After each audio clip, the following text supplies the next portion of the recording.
New iPhone 10, went through the initial setup process like I showed in my last video, but now you're probably wondering, what else should I be doing? What else can I be doing to get the most out of my iPhone 10? What's up guys, my name's Brandon, and today I'll be showing you the first 10 things you should do after getting your iPhone 10. So let's not waste any time, let's go ahead and get right into the very first thing I would do after getting the iPhone 10, and that is to practice and get familiar with the new gesture controls on the iPhone 10. This is all new to iPhone users. We don't have a home button like we've always had in the past, so it's going to take a lot of getting used to. There's a little bit of a learning curve for the gestures on the iPhone 10, so you need to get familiar with those gestures. So of course the first one's going to be the control center. So you swipe down from the top right corner to get to the control center. You can see that's where you also see your battery percentage and other things that you don't see in the status bar right away. And to get to the app switcher, just go down to the bottom left corner and kind of just flick up a little bit and hold. So sometimes you have to hold, sometimes you don't. It just kind of depends on where you get your finger. But if you swipe up from anywhere and hold, you'll get to the app switcher right there. And if you're coming from an older device as well, you may not know how to take screenshots. All you have to do is hold the power and the volume up button, and that will take a screenshot for you. And also to go in and out of applications, you can just go ahead and swipe over from the left, just a quick little slide over,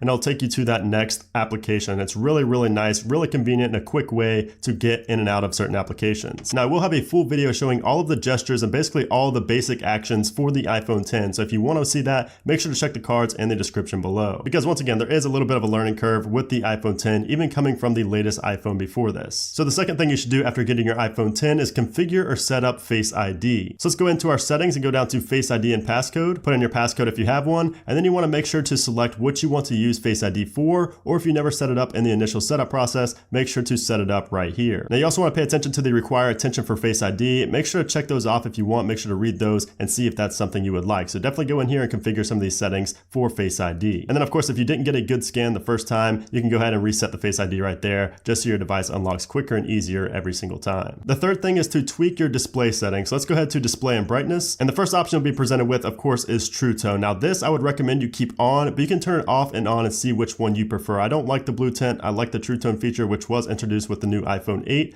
but you can go ahead and mess around with this and see what you like, but I'd recommend you keep True Tone on. I also personally like to turn auto lock to never, just because I never forget to lock my device. And when I'm doing things, sometimes I'll be away from my phone and I don't want to go back and have to unlock it time and time again. So I like to keep auto lock on never, always. Raise to wake is also a feature in here, but I would not recommend this on the iPhone 10, just because you can simply tap the screen on the iPhone 10 to wake the device. So there's really no need for raise to wake. And then if we go back and go to general, accessibility, and display accommodations, this is where you can go ahead and turn on or off auto brightness, whatever you prefer. I prefer it off, but some people do prefer it on. So yeah, we'll just go through and tweak the display settings to your liking. Next up is tweaking the control center, which of course you get to by swiping down from the right. You can see there's a lot of room down here, so we can fit some more icons in there if we want to. So let's go to customize controls. So I personally like having my alarm in there, so I'm going to add the alarm. I like having my flashlight right there. You can basically just move these around to where you want them to be and add in whatever you want to be in there. And since you have a lot more room with the control center here on the iPhone 10, there's really no reason not to fill it all the way up. Unless of course you think it could look cluttered, but that's just up to you. I would just go in and customize the control center to your liking just because you can. And then also in control center, of course, if you didn't know, you can 3D touch on all of these toggles and get more settings, more functionality out of these toggles. So definitely go ahead and check that out. The fifth thing you should do after getting your brand new iPhone 10 is sending some animojis. So animojis are exclusive to the iPhone 10. However, anybody with an iPhone can see the Animoji. So if you don't know, Animojis are basically just a mask on your face, and it basically just mimics your face, like the mouth movements and everything,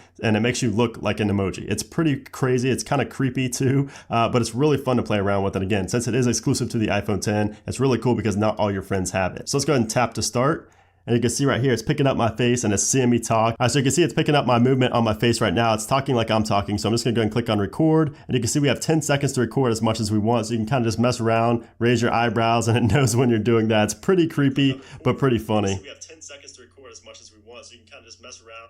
And you can hear it did pick up my voice as well. So it's pretty cool. You can go through all these different emojis. Again, it is pretty creepy, but it's pretty fun as well. It's fun to play around with. And again, people that don't even have an iPhone 10 can see the animojis. The next thing you want to do when you get your iPhone 10 is change the camera format.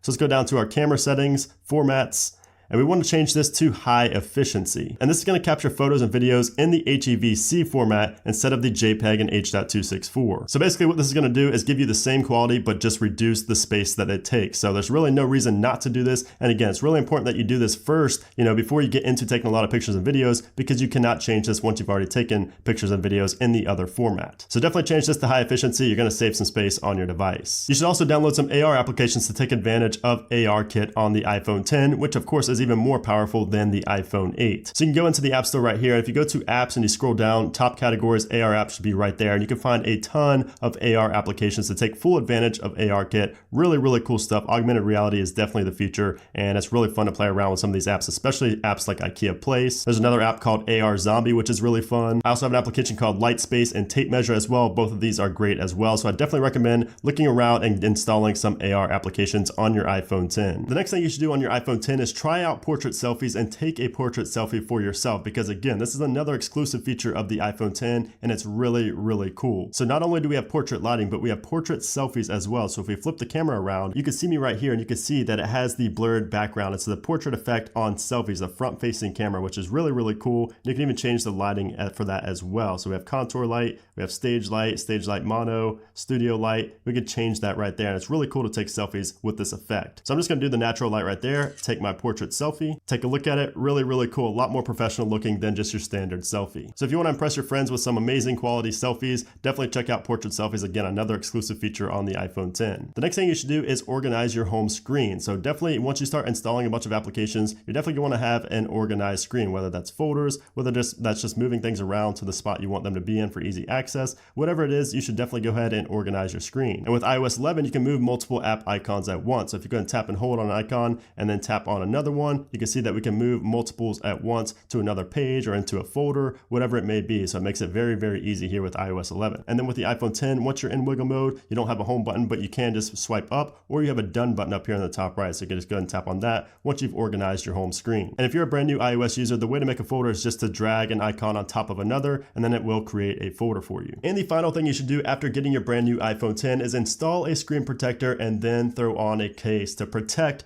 this beauty. You want to protect this beauty. I mean, just look at it. It's so beautiful. The front, the back, everything about this phone is just beautiful, and you should want to protect it. So some companies I'd recommend are Elixir right here. We have Spec, we have Spigen. We have another company right here called Mujo, who actually sent this case out. You can see Mujo right there. They sent out this full leather wallet case, which looks really, really cool for the iPhone 10. And then of course, Elixir always hooks it up here on the channel. So shout out to Elixir. Make sure to check them out. I have links for all these companies down below, but definitely install a tempered glass screen protector on your iPhone 10 and get some cases going on that as well. As tempting as it is to take this thing out naked, I would definitely not recommend it. And I definitely recommend getting at least a screen protector and a case. So definitely go ahead and do that. I will have links to these companies down below. They're very, very good quality cases as well, and they are not too expensive. But anyways, guys, that's it for this video. Those are the first 10 things I would do after getting your brand new iPhone 10. If you have any other recommendations, if you agree or disagree, let me know down in the comment section down below. And if you missed any of my other iPhone 10 videos, make sure to check the description. I will have all those videos down there. But anyways, if you enjoyed the video, make sure to give it a thumbs up. Also, make sure to subscribe for a lot more iPhone